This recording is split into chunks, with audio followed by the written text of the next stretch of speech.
Alrighty, this is the round of 32 bout between Erwann Le Pechoux of France on the left and Lei Sheng of China on the right. The bout starts pretty slowly, with Lei putting on a little bit of light pressure with the slow march. Le Pechoux suddenly makes a very fast attack with a lot of beats, using superior speed to compensate for his disadvantage in height. This is going to set the stage for a lot of this bout. The next touch evolves pretty similarly to the first one. Lei starts, Le Pechoux takes it over, and makes a beat attack very long. This time he gets a light. Now, one thing to note is that both Lei and Le Pechoux are left-handed. Any lefties watching this will know how awkward it is to fence another lefty, so we're going to see both of these fencers confine their actions mostly to the high inside line, to 4.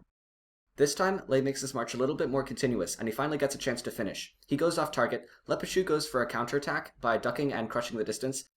Like the first touch, Lei starts with this slow march, but Le Pechoux swiftly takes it over and makes a long beat attack. This time halt is called because Lei stepped off the strip and actually tore the fabric that covers the elevated platform the strips are on. Again, Lei starts, pretty slowly and controlled. Le Pechoux searches for the blade a few times trying to set up a counterattack, but when Lei doesn't give him anything, he just goes for it anyway. Lei finishes off target.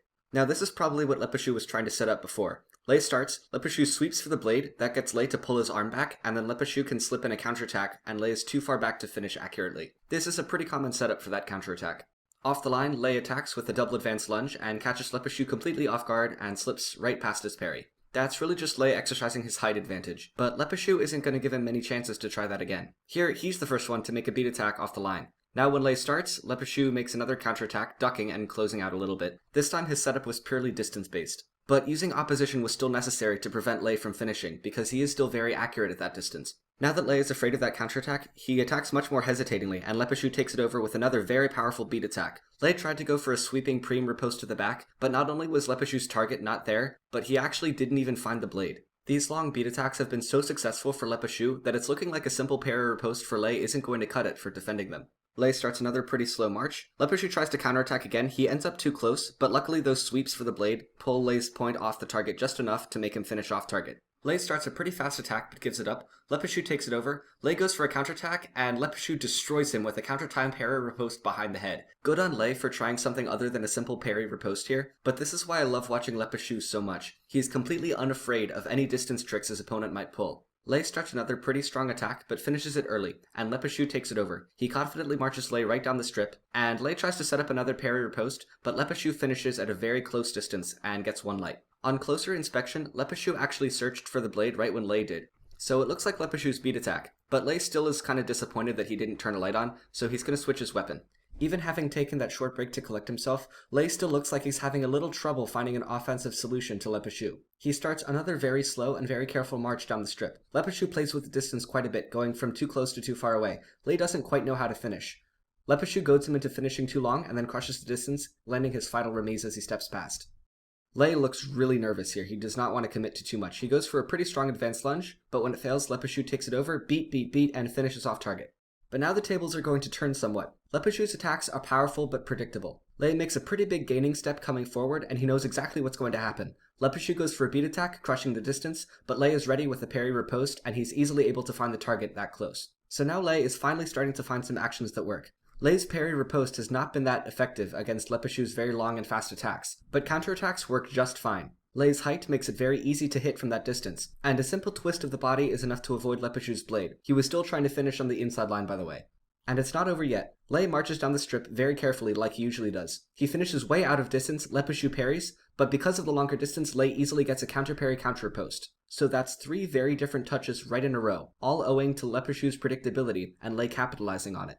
And now Lei gets a bit more confidence. He starts with a pretty powerful attack, it doesn't work, but Le Pechoux isn't quite able to take it over this time. Lei starts with a faster march than usual. Le Pechoux parries, Lei goes for the counterattack when Le Pechoux rushes with his riposte, but there's no touch. But at least now Lei clearly knows what his win conditions are.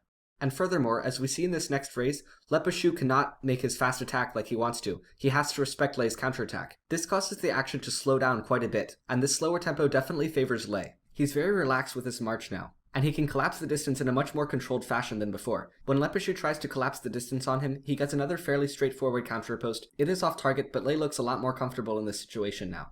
It seems Le Pechoux realizes that control of the bout is starting to get away from him. He wants to fence very fast and loose, but Lei is keeping the tempo of the bout too low for that kind of style to be effective. So now Le Pechoux is going to try to push the tempo up a little bit.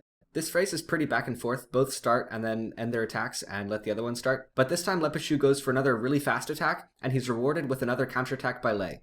With control of the tempo of the bout now effectively in the hands of Lei, Le Pechoux falls back on a different skill set, his mastery of close combat.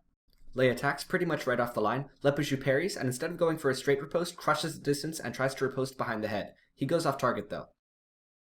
Lei makes another very slow, very careful, and very relaxed march. Le Pechoux makes a false counterattack, circle 6 to the chest. This is a classic touch and a fairly common tactic. It needs really no further discussion, but good on Le Pechoux for being able to execute it on Lei's timing. Coming out of the replay, Lei marches from a pretty long distance, Le Pechoux counterattacks, Lei makes a countertime parry riposte, they both miss a bunch, and then there's a halt. This next touch shows another great tempo change by Lei. He starts fast to establish good distance, slows way down to lull Le Pechoux into a false sense of security, and then accelerates again to finish. Absolutely beautiful.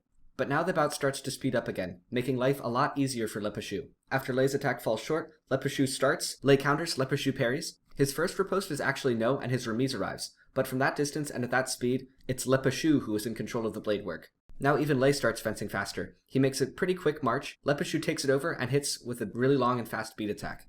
And now Le Pechoux's fast and loose style really comes into its own. He gives Lei absolutely no quarter here, beating the blade, starting and finishing just like that. Lei is struggling to keep up. Le Pechoux attacks, gets right up in Lei's face, and gives him another smack from behind the head. At this tempo, Lei actually has some trouble reacting in time to Le Pechoux's distance manipulations. He tries to force the bout back to his own tempo, making a very careful march, but that just lets Le Pechoux steal another counterattack. Lei makes another fast marching attack, finishes off target. Le Pechoux also goes off target by hitting the floor. But now Le Pechoux takes the loose part of fast and loose a little bit too far. When Lei marches at him, he does not maintain correct distance, and Lei lands a pretty easy finish. Lei attacks off the line, no dice. Le Pechoux starts a fast and loose attack, but he crushes the distance a little bit too far, and Kora is called. He tries to steal one final touch with a long and fast attack before the period ends, but Lei gets away from him, and the clock runs down with a score of 13-7 in favor of Le Pechoux. So things are not looking good for Lei right now. In the last period, he's only been able to maintain control of the tempo of the bout for a short time. In this period, he needs to take control right from the start, or else it's all over for him, and not least because there are only 2 touches between him and defeat. So Lei comes right out with a very strong march. He makes pretty good use of distance, but he can't quite find a way to finish. Le Pechoux takes it over and makes his trademark fast and loose marching attack. Lei tries several times to disrupt him, and eventually does close in, but when he does, they're both way too withheld to be accurate, and it ends up being Lei's off target. Le Pechoux misses entirely. Lei starts another march, again trying to keep control of the bout. Le Pechoux makes a ducking and closing out counterattack, but Lei finishes off target anyway. Le Pechoux makes his trademark fast and loose attack with lots of beats. The attack falls short, and Le Pechoux asks for a halt, ostensibly because his weapon is out of his control. His weapon is still clearly in his hand though. It looks like Le Pechoux is trying to pull a Yakamenko, and get a halt called to prevent his opponent from attacking him successfully. That's pretty poor sportsmanship, and the referee is going to card him for it. Remember, he already had a yellow card earlier for covering target, so free touch for Lei. Lei comes out with another very slow and very careful march, as before. He hesitates, and then they both attack, white light for Lei, red light for Le Pechoux. The referee's initial call is Lei's attack stops, and then 2 simultaneous attacks. But after looking at the video, she gives it to Le Pechoux. He did in fact start right as Lei was stopping. It's a very close call, but I believe this one is correct. Now Le Pechoux just needs one more touch to seal it. He starts with another long and fast speed attack, and goes off target.